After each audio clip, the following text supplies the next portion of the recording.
So in the last video, we basically made a CRUD API, which is, the CRUD REST API, which was 2 episodes, and we built, which had full CRUD methods, that is create, read, update, delete.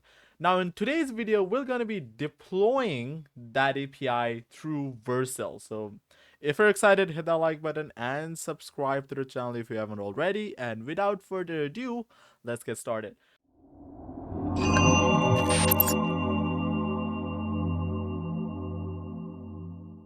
So first, before we actually deploy it into Vercel, we actually basically need to do few changes in our code. So the first thing that we have to do, this is basically the project that we, made in previous 2 episodes. And here I need to do few changes, as I said.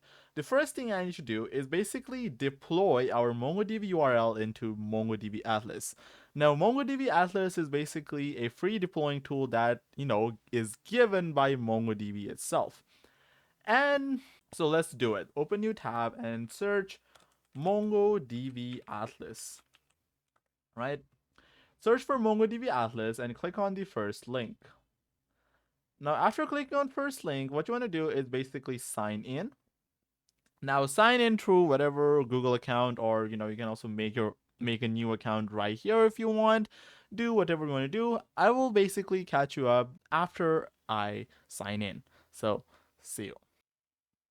So after you log in, so I will log in. After you log in, it will say accept the privacy and policy, and it's TOS. So I'm just gonna hit I accept and hit submit. So after this, it will say site cannot be reached. Now if it does that, don't panic. It's just loading the actual MongoDB Atlas. So after a few seconds, you'll basically will be greeted with MongoDB, welcome to MongoDB Atlas, just like that. And after this, we can just skip this process by hitting skip personalization. So I'm just gonna hit on that, and you should be greeted with your cluster. So right now we haven't made a cluster. Cluster is basically your folder of MongoDB, but in cloud, right? So it will say deploy your cluster. So here you can basically choose to pay, or just if you're a cheap guy like me, just select the free one. So I'm just gonna do that, and I'm just gonna hit create deployment. As you can see, it's down right there. So after hitting create deployment, what you can do is basically create a cluster. So here by default, it will give you few stuff. Now I'm gonna blur the password out. Now here, what you need to do is basically create database user. So after creating, you can basically hit choose a connection method, click on that. So you can choose with Compass. You can select the I have the Compass installed option, and you also want to copy this link, right? So I'm gonna hit copy. So after that, you're gonna hit done. So after that, your cluster should be right there. So if I go to database and hit clusters, you'll see your cluster right here. You can also select the browse collection option. What it does is basically goes to your cluster. Now you should be greeted with a familiar UI like you had with your MongoDB Atlas. Now after this, remember the link you copied? Go to our code. This is our project that we basically made in the previous episodes. Now you can just simply paste the URL that you copied right here, right? It will have your database username and your password. Don't share it to anybody. That is why we actually made a separate environment variable, right? Now we have to do few stuff. So first thing you have to do is basically make a GitHub repository and basically push our project. Now, one thing I'm going to do, since our env, that is environment variable files, have sensitive data, that is our username and password, literally to our database, what we're going to do is basically make a file called gitignore, right? What you'll do is make a file named .gitignore. What it does is whatever files you put inside gitignore basically gets ignored by GitHub, right? So in this case, I want my .env and my node modules file not to be pushed. So I can just type .env and node modules, just like that. That should be okay. Now we have to initialize our GitHub repository. So we have this repository that I created. This is a private repository that I created. So what I'm going to do is basically hit there and now open my terminal. So you also need to have Git installed. If you don't have Git installed, we have a Git and GitHub tutorial in this channel. So if you want that, it will be linked in description box below. So after initializing Git repo, there is one more thing that we have to do before we push our changes.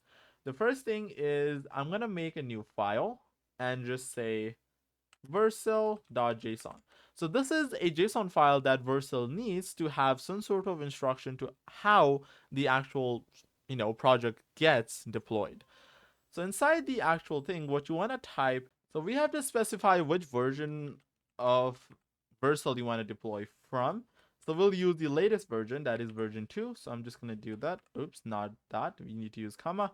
So what this does is basically tells Vercel to use version 2, which basically enables serverless functions. And next, what I need to do is use the builds. Oops, not there. We have to use builds, just like that. And basically pass an array here, array of objects, saying the first parameter will be src.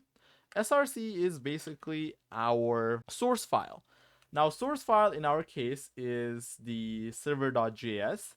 However, if you have a nested source file, that means the server.js, which is our main file, is inside another folder. You have to specify inside this, since it's the directory. In our case, we have it in our root folder. That means inside the building a REST API folder. We don't need to pass any other folder, so I can just do server.js. The next thing we have to pass is the use. So use key, we have to specify that we are using Vercel serverless function and basically do node in. So what this does is basically just tells Vercel to use node to basically run our project. Next thing what I need to do is specify the routes. So here I'll just do routes, make a key for routes, and this will also be array of objects. I forgot to put comma here. So what does this do? This basically tells the Vercel to whatever traffic that is coming, just actually send it into our server.js. How do we do that? We have to pass another key that's called dist, right? And we need to pass the server.js. This basically tells Vercel to whatever traffic that's is entering, just pass them in our server.js file. Now, after doing this much, we should be actually ready to push and deploy our services. So here what I need to do is I'm going to go back to my terminal, go back to our terminal, and we'll do git add, right? We'll do git add. It will add everything. If you do git add and select everything here, I'm going to do git commit. We need to commit our changes here. So I'm just going to do that. So I'm just going to do first commit, since this is our first commit. Next thing what I need to do is basically do git branch -m. I'll just do that. Now if I do git branch, you will see that we are in our main branch. And here I'm just going to do, or you can just copy paste this code, which basically means git remote add origin this GitHub. So this will basically add our remote repo to this GitHub repository. Now, in my case, I already did it. It will basically add it into your, I already had it. So that's why it's saying remote origin already exists, right? So here I need to do git pushed -u origin main. So after doing this, it should be pushed. If I refresh, our files should be here. So after making our GitHub repo, we should be actually ready to push or deploy our repository through Vercel. So here in Vercel, you can just sign up, right? If you don't have an account. If you already have an account, just log in. So I'm just going to log in really quick. Another thing I actually forgot to teach you guys is we also have to change the whitelisted IP address. By default, MongoDB only allows your IP address to hit the traffic. Now, in that case, what you can do is go to your MongoDB Atlas again and go to your left sidebar and go down to your database and network access. click on that, and you'll see an option with IP access list. So you can just click on that. It will basically show your IP address.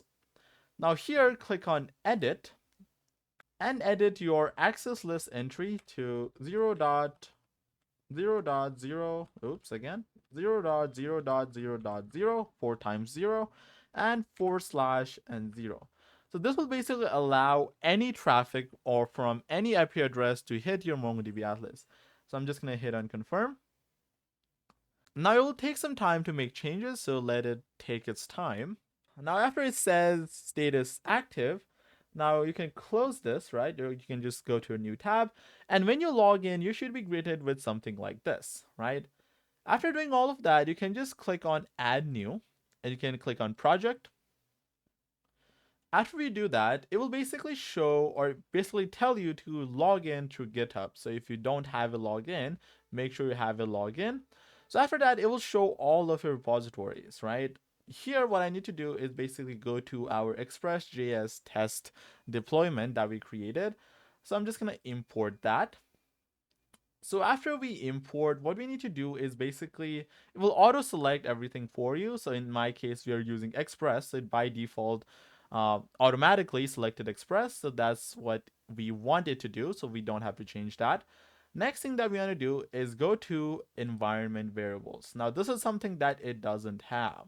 So we can basically just open our code, go to our environment variables, just copy everything just like that, and click on the key here and just paste it. It will just auto paste it for you just like that, right?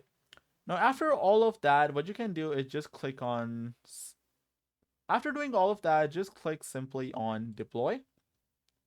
Now it'll start to deploy your GitHub repository, right? Now after it's done deploying, it will say congratulations, your project is deployed. And you can basically scroll down and just click on continue to dashboard. Guys, another thing I forgot to do apparently was also basically have a database linked on the MongoDB URL. So what we need to do is go to our Vercel deployment, go to your deployment here, and just click on the settings, right? Click on the tree menu and click on settings. And also basically go to your environment variables and scroll down and basically change it here. Now I've already done it, and click on save, and it should be done. Now let's go ahead and basically, do CRUD operations here. So I'm just going to hit on post and hit on users.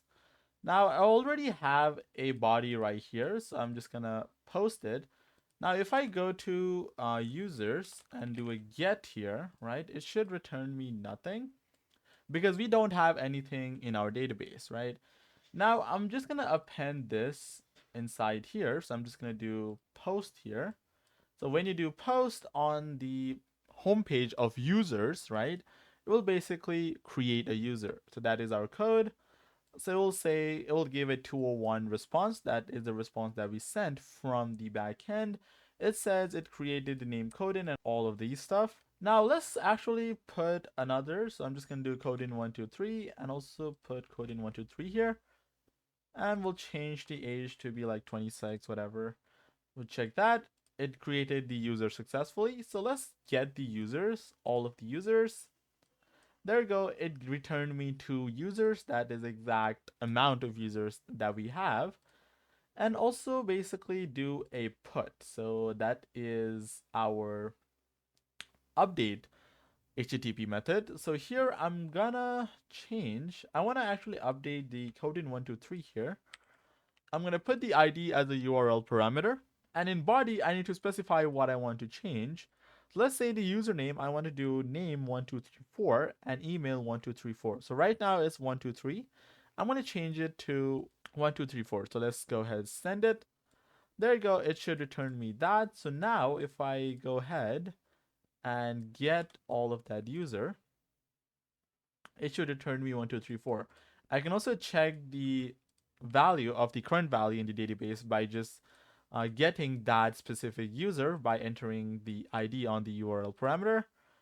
That will return me the actual data of that given ID. Just like that, I change it to 1234 as you can see right here.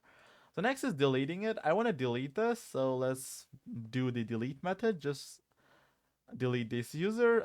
That will basically give me user deleted. And let's see if the actual thing is deleted. So I'm just going to do get users. That will return me all of the users. It should return me one user, and there we go. And that's it for today's video, guys. I hope you liked the video. If you did, hit the like button and subscribe to the channel if you haven't already. If you have any questions regarding today, then just be sure to put them in the comments down below, and I'll do my best to answer every single one of them. And with that said, I'll see you guys in another video. Bye bye.